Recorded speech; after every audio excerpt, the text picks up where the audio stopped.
आप नाजरीन, मैं हूं सऊद अशर। आप देख रहे हैं खबर नजर। आज के स्पेशल एपिसोड में हमारे साथ दो मेहमान जुड़ रहे हैं जो आपको यूपी के जो 4 चरणों में जो चुनाव हो चुका है उसके बारे में तफसीली बातचीत करेंगे।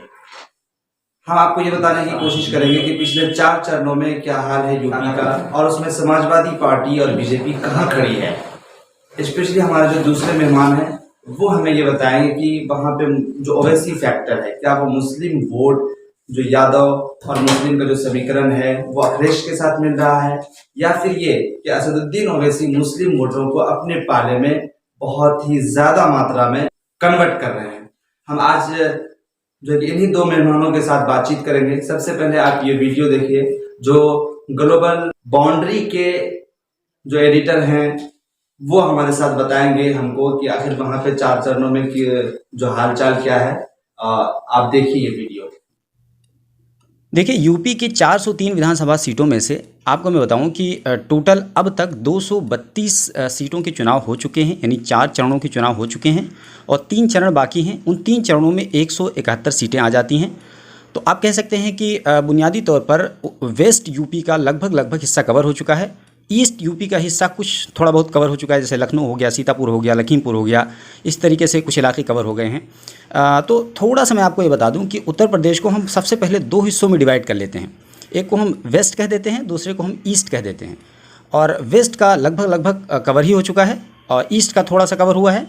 तो वेस्ट को भी हम फिलहाल के लिए 2 हिस्सों में डिवाइड कर देते हैं, उसके बाद आपको समझना आसान हो जाएगा। वेस्ट को हम डिवाइड जब करेंगे तो एक को हम कह देंगे पश्चिम प्रदेश और एक को हम कह देते हैं बुंदेलखंड। तो पश्चिम प्रदेश और बुंदेलखंड दोनों जगह चुनाव हो चुके हैं फिलहाल। अब ऐसी सूरत में सवाल यह है कि इन 4 चरणों में जो कि पश्चिम प्रदेश का बड़ा भाग है और एक तरीके से बड़ा चंक है, लगभग 150 सीटों का मामला है वहाँ पश्चिम प्रदेश का। ऐसी सूरत में सवाल यह है कि क्या पश्चिम प्रदेश का और ये जो थोड़ा सा लखनऊ का इलाका है, अवध का इलाका है थोड़ा बहुत, तो इन इलाकों में इनको मिलाकर के 232 सीटें जो बनती हैं, क्या इनमें बीजेपी का पलड़ा भारी है या समाजवादी पार्टी का पलड़ा भारी है कोई और, ये अहम सवाल है। ऐसी सूरत में इसका जवाब हम आपको ब्लैक एंड वाइट में नहीं दे सकते हैं, हम थोड़ा सा आपको आंकड़े बता देते हैं। तो पश्चिम प्रदेश में जैसा कि मैंने बताया कि पश्चिम प्रदेश में बीजेपी की हालत ठीक इसलिए नहीं है क्योंकि जैसा कि आपको पता है कि किसानों का मुद्दा बड़ा हावी रहा है और किसानों की नाराज़गी गई नहीं। हालांकि बीजेपी ने बिल वापस ज़रूर ले लिया था, लेकिन उसके बावजूद भी किसानों की नाराज़गी गई नहीं और अंततः भारतीय किसान मोर्चा ने उसने कह दिया था कि हम बीजेपी को हराने के लिए वोट करेंगे। तो कुल मिलाकर ये कहें कि बीजेपी के लिए अच्छे संकेत नहीं है पश्चिमी प्रदेश से। बुंदेलखंड की अब जब हम बात करते हैं तो बुंदेलखंड में कुल 20 विधानसभा की सीटें हैं और पिछली बार अगर हम देखें तो 2017 में 20 विधानसभा सीटों पे बीजेपी ने कंप्लीटली कब्जा किया था, यानी 20 की 20 सीटों पर। इस बार हमें लग रहा है कि वहाँ समाजवादी पार्टी की लहर इसलिए ज़्यादा है क्योंकि वहाँ सारे लोग साण वाण इन तमाम मुद्दा काम कर रहा था, राशन का मुद्दा काम कर रहा था, लेकिन साण का मुद्दा ज़्यादा हावी था। तो इस बार बीजेपी को वहाँ सीटें नहीं आ पाएंगी। मुझे लगता है 1-2 सीटों से ज़्यादा वहाँ बुंदेलखंड में नहीं आ पाएंगी। हालांकि बुंदेलखंड के बारे में अगर मैं बताऊँ आपको तो वो लगभग दलितों का ज़्यादातर वो एक इलाका है, वहाँ बीएसपी अक्सर हावी रहती है। लेकिन इस बार बीएसपी भी नहीं है वहाँ पर, वहाँ समाजवादी पार्टी है। बीएसपी दूसरे नंबर पर आएगी और कांग्रेस वगैरह और बीजेपी तीसरे नंबर पर आएगी, इस टाइप का है मामला। अब हम अवध प्रदेश के इलाके की बात करें, हाँ, अब हम आ जाते हैं ईस्ट यूपी में और ईस्ट यूपी को हम भी 2 हिस्सों में डिवाइड कर देते हैं। एक को हम कह देते हैं पूर्वांचल और दूसरे को कहते हैं हम अवध प्रदेश।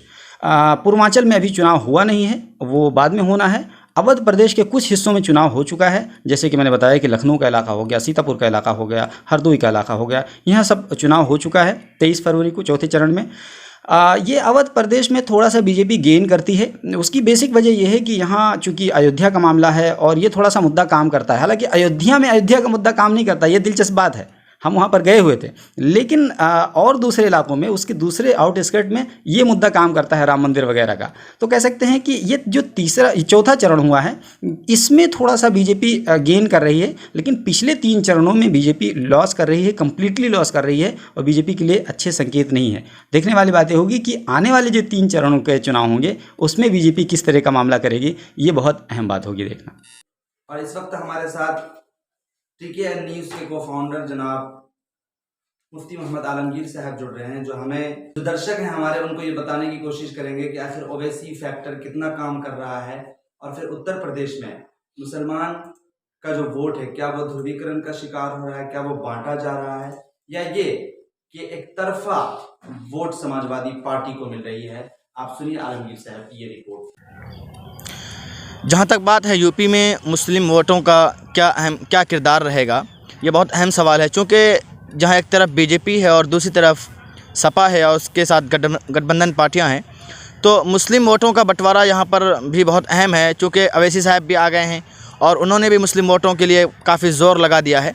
तो ये देखना बहुत दिलचस्प होगा कि इसका नतीजा क्या निकलता है। लेकिन ग्राउंड ज़ीरो से जिन लोगों ने रिपोर्टिंग की है और ग्राउंड ज़ीरो पर कुछ जाने की हमने भी कोशिश की है, उससे जो मुझे लगता है वो ये कि मुस्लिम वोटों का बंटवारा कहीं ना कहीं तो होगा ही, लेकिन उसका ज़्यादा असर नहीं दिखेगा। चूँकि समाजवादी पार्टी ने जिस तरह से मुस्लिम वोटों को लुभाने की कोशिश की है सीट के मामले में और इसी तरह से अपने वादे के सिलसिले में, ये बहुत अहम है। और मुसलमान और ख़ास तौर से यूपी के लोग ये चाह रहे हैं कि इस बार यूपी में बदलाव आए और यहाँ की जो सरकार बने वो ऐसी सरकार बने जो नफ़रत की सियासत ना करे, भेदभाव की सियासत ना करे। तो ऐसा लगता है कि कहीं ना कहीं मुस्लिम वोटों का अहम योगदान रहेगा एसपी को जिताने में, समाजवादी पार्टी को जिताने में। और जहाँ तक बात है अवैसी साहब की, तो वो भी कहीं ना कहीं 1-2 सीट निकाल लें तो इस तरह की बात हो सकती है। लेकिन ये ज़्यादा महत्वपूर्ण नहीं है। देखना ये बाकी है कि आखिर मुस्लिम वोटों से कितनी जगहों पर समाजवादी पार्टी को नुकसान हो सकता है और बीजेपी क्लीन स्वीप कर सकती है।